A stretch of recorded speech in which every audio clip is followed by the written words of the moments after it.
Welcome back to the Startup Show. I'm John Biggs. Today, the show of Noah Palansky. He's the CEO and co-founder of Taiv. Welcome, Noah. Thanks for having me, John. Excited to be here. Yeah. So, tell me what you guys are up to. Tell me what it's Taiv.tv, right? Yeah, it is. So we're on a mission to try and democratize advertising. We feel like um, for most of history, the people who have seen the ads, the people who have shown the ads aren't actually the ones who are earning revenue from that advertising. And so we've been on a mission to try and make it that the people who view the ads and the people who choose to show ads in their venue are paid for it.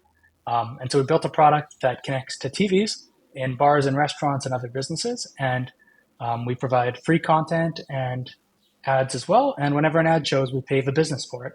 And so bars and restaurants that work with us are able to earn real revenue by showing relevant stuff to their customers. hmm Now, I feel this has been done a few times. What's the secret sauce here? The cool thing about what we're doing is that we use AI to be able to fit seamlessly in the existing setup. So instead of having like a dedicated screen for ads, which isn't super entertaining, we're actually able to sit between any cable box and any TV or any video Huh. source, really.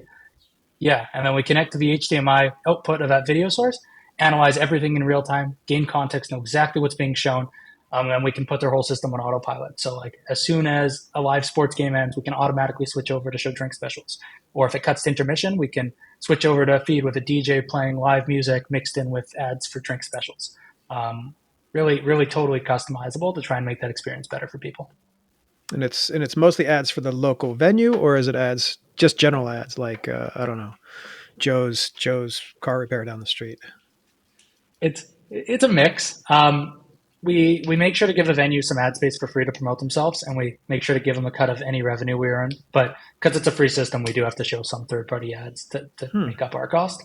But it's all relevant stuff, and it's designed to be actually interesting to people. So like we'll get drink specials sponsored by Bacardi or Pepsi or both customers, or maybe live sports odds from FanDuel or BetMGM, that kind of stuff. So Pepsi, for example, will like put themselves into the mix, and then the bar will honor that discount for that period, or how does that work?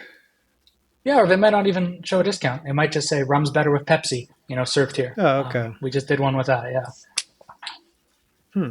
All right, that's an interesting take on the whole thing. I I never imagined the way that you would basically say, okay, let's we cut off the display. Maybe there's commercials playing in a sporting. Would you do that to like an NFL game? Would you like cut an NFL game as it's playing and then overwrite the commercials that are coming out of the actual game? So we can do that, but the vast majority of our ad space is shown either during like intermissions, like these long periods, these long breaks, or after the game ends. There's nothing else to show. People are sitting in that bar, they want something to do, so we'll show trivia or we'll show highlights that we have a license to mixed in with ads. But we can kind of do it all. And we do the same thing on the music system as well, just to put everything on autopilot. Mm-hmm. And you're working with some sort of I don't know, some content provider to to do the trivia or whatever. Yeah, we actually license everything ourselves in house. Mm-hmm. All right, wild. All right, so how's it been so far? How's uptake been? It's been good. We've been growing really quickly, and I think more important than that, we've been retaining pretty much every customer. We're now at like a 99.5% retention rate, and pretty much only lose them if the business goes out of business, which for us is the gold star metric. Like we can always throw more gas on the fire, ramp up sales efforts, throw more dollars behind it. But the thing that matters to us the most is seeing that customers actually like the product and want to stick around. Yeah, I mean, one of the hardest things for a startup to do is to like integrate with small businesses like that. What do you guys do in terms of outreach, and how do you contact those businesses? We do cold calling and cold emailing. We do trade shows as well, but our reception's been really good. So we get about a 7% response rate on a cold email. We get about a 4% close rate on one. So if we send out 100 emails, we're turning that into four new customers every time. Hmm. Just because it's a really unique offering, it's free, and it's actually a revenue generator for them. So this seems like a company that's actually already generating revenue, even potentially profit, right? Yeah, we're not quite profitable. We're getting close, but we are generating pretty meaningful revenue. We're live with about 800 bars and restaurants across the U.S. Mm-hmm. Well, not really across the U.S. We're only in 9 cities today, but expanding pretty Wow. rapidly. All right, yeah, that's still pretty wild. That's an impressive move. Thanks. what inspired this whole thing? Um, I was sitting in a bar one time with my now wife, but at the time girlfriend, and we were watching a hockey game, as every Canadian does. And it cut to intermission, and they had a DJ in there, and they were paying this DJ like 150, $200 to sit there and play music and switch over the HDMI input to show drink specials. And that's all they would do. And just saw that and thought, you know what, this is something we can automate with AI. We can probably even do it better. And I think more importantly, we can give the same functionality to all these small mom and pop restaurants who probably can't afford $200 a night for a DJ. Hmm. Okay. And what's the system for paying these folks out? Is it, I don't know, you just keep send them a PayPal, or how does that work? We show up in a dark alley with a briefcase full of cash. Briefcase full of cash. Yeah, it's like because Um, I mean the way I see it is like this is a bar, right? You're not going to have a lot of them aren't super digitally savvy, especially if you have like multiple people working behind the bar, and like that whole idea of like swapping out the HDMI sounds like it might be a nightmare in general. But now that if you have a box in between, I'm just curious on how that what like the what the bars are saying when they say, "Hey, we're going to pay you for showing these ads, and it's going to actually work," as opposed to the thing that's like over the urinal that's like I don't know, don't drink and drive or yeah. whatever that they've had there since 1997. Yeah, and it's too bad that makes a bad rep too for the whole form of Mm-hmm. advertising. Like people assume that that's the kind of thing we're doing, and it really isn't. Like we're working with great brands, we're pushing stuff that's actually like meaningful and interesting to the people in the bar, and we pay them real money. We do either wire or check. They can opt into either. We Mm-hmm. have payment rails, so it's all automated, and they can view real time reporting. And the same way that you can log into your Shopify account and see how much you're making, you can log into your Taiv account and see the same thing. Mm-hmm. What's been the hardest part of this? I think just getting the word out about what we're doing and building meaningful scale were kind of the two biggest challenges. Like we had a real chicken and egg problem here, where to work with a brand like Pepsi, you need to have a lot of bars and restaurants using this product. Um, but to get a bunch of bars and restaurants using the product, you have to work with a brand like Pepsi. And so it was tough at the beginning. And we've only been in market now for less than 3 years. And so it's just been a story of like, how do we crack this chicken and egg problem? How do we rapidly scale this? How do we get these early adopters and early believers to jump in when we really don't have good proof points on why they should do it? But we were fortunate enough to convince some people to do that. And now we're at a scale where it's gotten a lot easier. So what were the first couple sits like when you were pitching this to people? Oh man, it was awful. To set the scene, it was the middle of summer in Miami.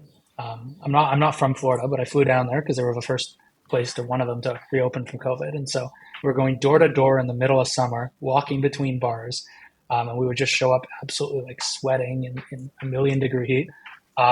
Wait for a bartender to come around, ask if the GM was in. Once in a while, they would be, and then we would just give them a pitch. We'd say, "Hey, we're a couple young guys starting a new business. We want to change the way that advertising works. We want to change the way that your restaurant entertainment works and give you more control, let you show your own stuff, and ultimately make you some money. Do you want to take a chance with us?" Um, and a lot of them said no, but some of them said yes.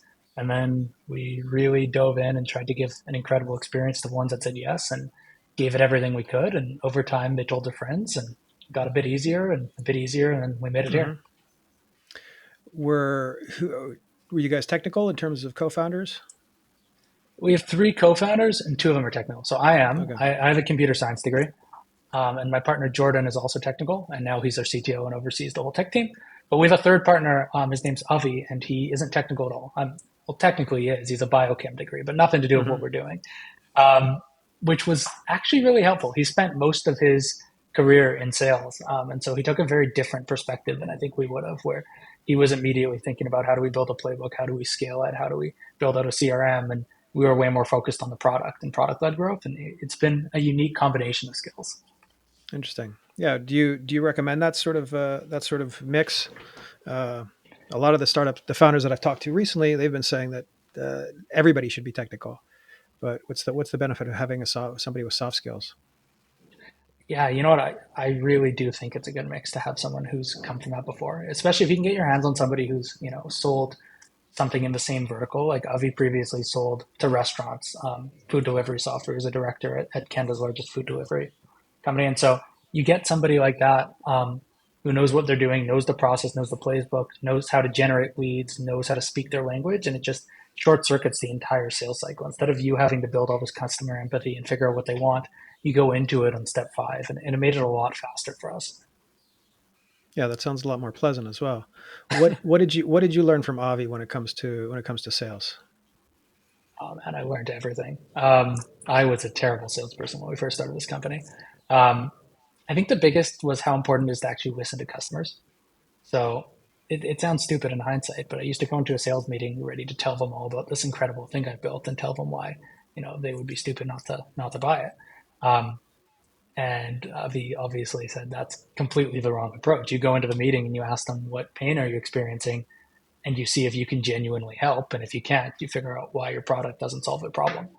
And that mindset shift has been really valuable for us over time, where we kind of shifted from like, how do we push our product to how do we build something that solves a real pain?